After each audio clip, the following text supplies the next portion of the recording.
talk about that day and then miss a little bit? Yeah, the main thing I remember was it was senior day, so last time we were going to play in that stadium. I just remember as seniors we wanted to go out with a victory, and so to spend that day, getting that done with that group of guys was special. Speaking of quarterback, have you made a decision in terms of who will start Thursday, and will that be something you'll announce? I have not. I have not. We'll figure that out and let them try it out there Thursday. Have you told the guys about what it feels like to beat Texas and play Texas? No, just that the opportunity more than anything to play on Thanksgiving night is the big game on is a big deal, and I think they need to embrace that and enjoy that moment. We'll talk about that a little bit. Being from that part of the state, getting to watch A&M in Texas every year, you guys, what does it mean to you to be on that Thanksgiving stage? It's a great opportunity for our university, and our kids to show what they can do and go out there in the last game and hopefully play our best game of the year.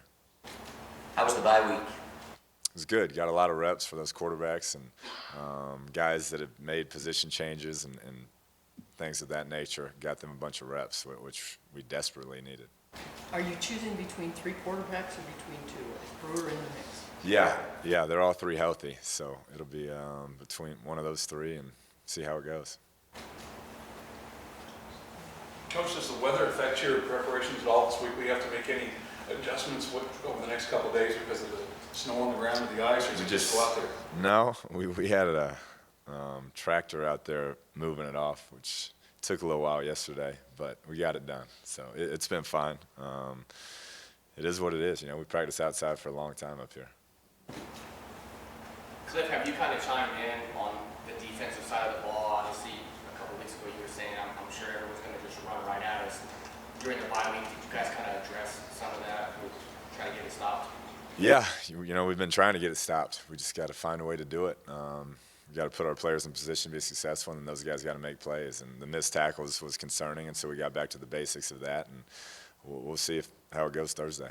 Have you noticed changes in their defense since they got rid of Manny Diaz and came in with Greg Robinson? Yeah, it's schematically a lot different, and it appears he's had kind of a calming effect. He's been around a lot of football, and they're playing really good defense since he's taken over and have won a bunch of games. So, very talented group. What's the difference schematically that you referred to? I would say, Manny was a lot more exotic, and Coach Robinson brings different looks, but not as much as Manny did. Coach, the farther that Michael goes away from past the injury, obviously a little bit rusty early on, but since he's got more reps, he's farther away from the injury, are you seeing an improvement in him now? Yeah, he's done a good job.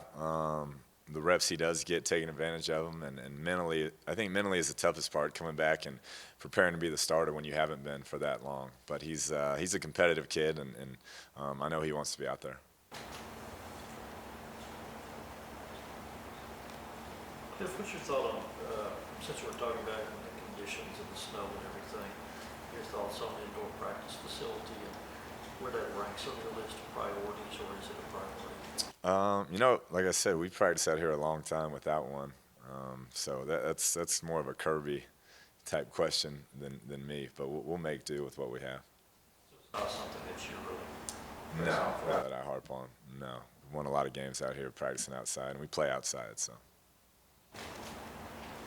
Do you anticipate that they're going to hand the ball off and do tons of running against you since what they've seen the last 4 games? I would think so. And they have a great stable of backs and really good O-line, and so I would expect that to be coming often and early.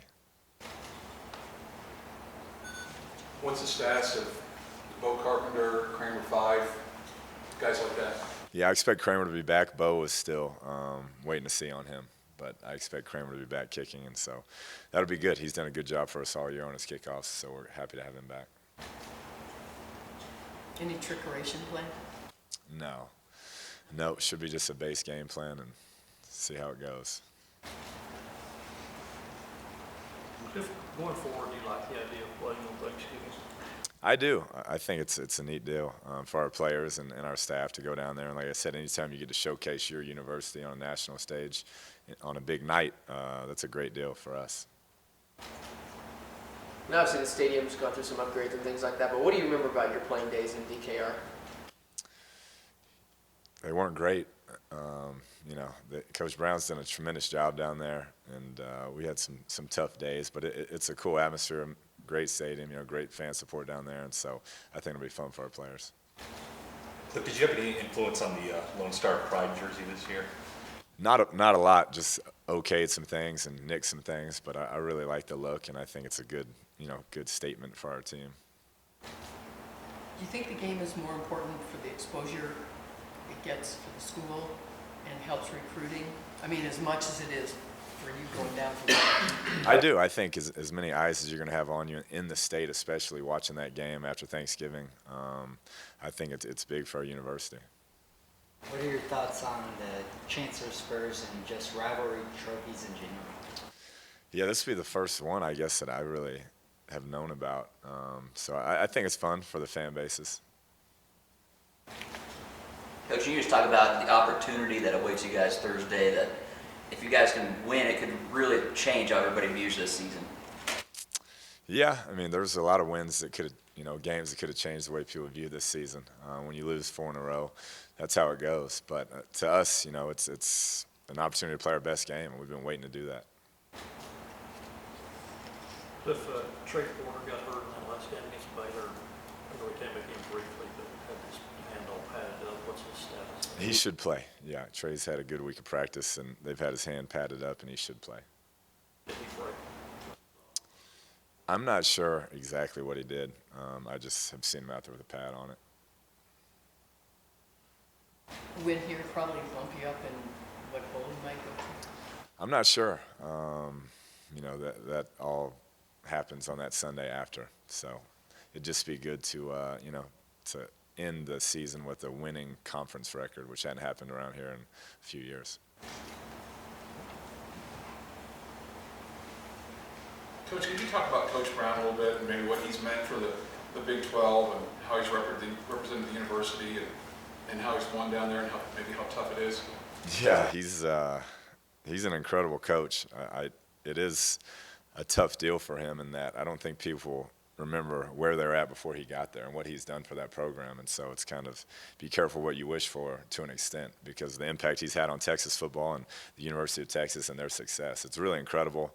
You ask any high school coach, I mean, the way he treats each and every one with respect, and I couldn't say enough good things about him. I know having my dad as a high school coach, the interactions he had with my dad and the way he treated us were incredible. Did Neil Wesley practice last week? He did not, but he should be ready to go today, so I'd expect him up and ready to play.